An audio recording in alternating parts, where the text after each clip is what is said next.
فرض نماز کی اہمیت۔ ظفر علی خان صاحب فرماتے ہیں کہ جتنی نمازیں ایک مومن کی حیثیت سے بلوغ کے وقت قضا ہوئی ہوں، ان کا اعادہ زندگی میں ان کی قضا ضروری ہے۔ جتنا جلد ہو سکے انہیں بحال کر لیں۔ اگر بلوغ کی عمر یاد ہو تو ٹھیک ہے، ورنہ لڑکے کے لیے 12 سال اور لڑکی 9 سال کی عمر سے یہ حساب لگائیں گے کہ میں نے کتنی نمازیں قضا کی ہیں، اور جس طرح قضا ہوئی ہیں اسی طرح دوبارہ پڑھی جائیں گی۔ جب یہ تعداد اور اندازہ پورا ہو جائے پھر بھی اسے شک و شبہ ہو شاید کوئی نماز اب بھی باقی ہے، تو پھر یہ پڑھے گا کہ میرے ذمے میں جتنی نمازیں باقی ہیں ان میں پہلی ظہر اسی طرح کرتا رہے گا، اور ترتیب سے پڑھنا ضروری ہے۔ البتہ وہ قضا جو معلوم نہ ہو وہ ایسی پڑھی جائیں گی جیسے وقت کی نماز پڑھی جاتی ہے، لیکن جو قضا نامعلوم ہو اور یہ احتیاطاً پڑھ رہا ہے،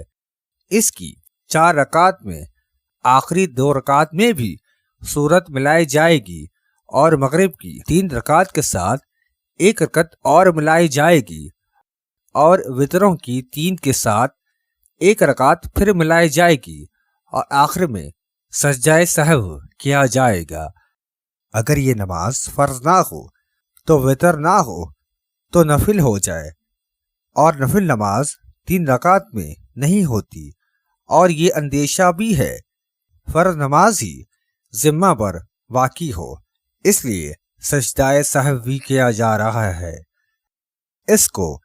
فقہا نے صلاۃ مہمہ کہا ہے۔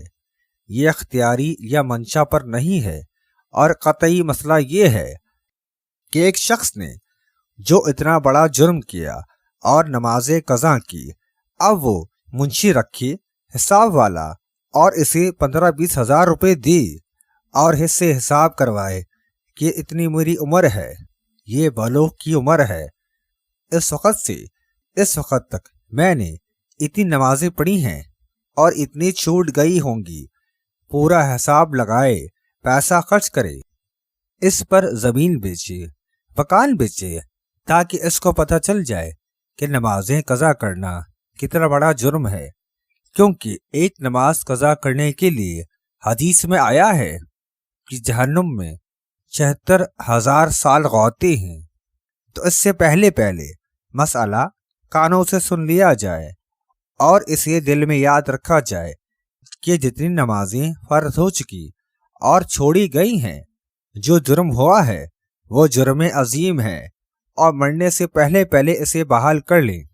خدا نہ خواستہ کوئی ایسی عمر کو پہنچ چکا ہے یا ایسی بیماری میں مبتلا ہے کہ اس کے لیے خود ممکن نہیں ہے کہ ان نمازوں کی قضا کرے، تو وہ وصیت کرے اور اپنی زندگی میں ان نمازوں کا فدیہ ادا کر لے۔ ایک نماز کا اتنا ہی فدیہ ہے جتنا ہم فطرانہ دیتے ہیں۔ 5 نمازیں ہیں روزانہ کی، اور وتر حنفیہ کے نزدیک مستقل نماز ہے، تو 6 فطرانوں کا حساب یومیہ بنتا ہے۔ اگر 30 روپے فطرانہ ہے تو یومیہ 180 روپے کا یہ خدا کا ہر روز مجرم ہے،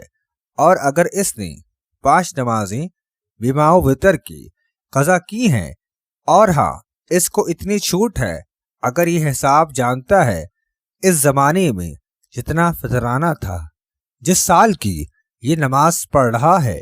اس حساب سے بھی دے سکتا ہے۔ اس کے بعد جتنا فطرانہ ہے عموماً یہ یاد تو نہیں رہتا ہے،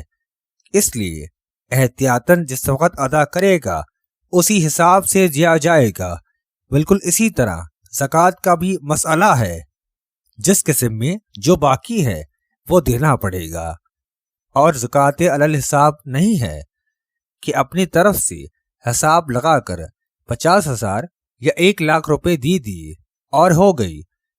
اسی طرح زکوٰۃ کی ادائیگی ممکن ہی نہیں ہے۔ زکوٰۃ تو پورے کے پورے حساب سے دی جائے گی، یہ کوئی اختیاری چیز نہیں ہے۔ دے دی اور نہیں دی تو نہیں دی۔ اس طرح زکوٰۃ ادا نہیں ہوتی۔ زکوٰۃ صاحب مال دے گا جو مال کا مالک ہے، اور بالعزم اور نیت کے ساتھ دے گا، اور پائی پائی کے حساب سے دے گا کہ بھائی یہ کل سرمایہ ہے، اس میں اتنے فوائد ہوئے ہیں، اتنا میرا قرضہ لوگوں پر ہے اور اس کا بھی آپ کو دینا ہے، اور یا اتنا قرضہ میرے اوپر آ رہا ہے، اس سال جو قرضہ ہمارے اوپر واجب الادا ہے وہ اس سال کا قرضہ ہے، جو قرضہ